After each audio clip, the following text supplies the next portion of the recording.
अगर आप चाहते हैं ज्योतिका म्यूजिक का ऑडियो व वीडियो सबसे पहले आप तक पहुंचे, तो लाल बटन को दबाकर चैनल को सब्सक्राइब जरूर करें और बेल आइकन दबाना ना भूलें।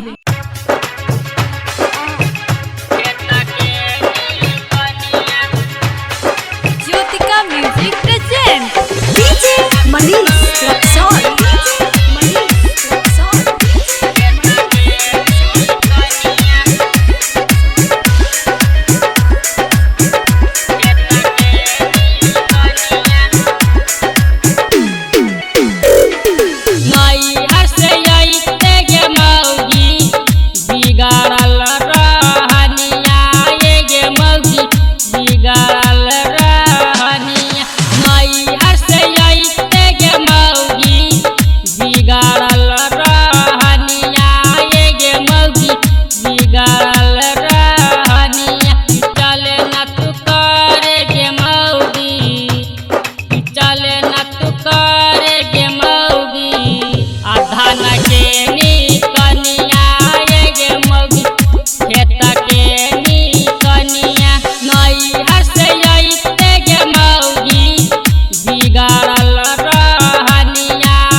मनीष रक्सौल।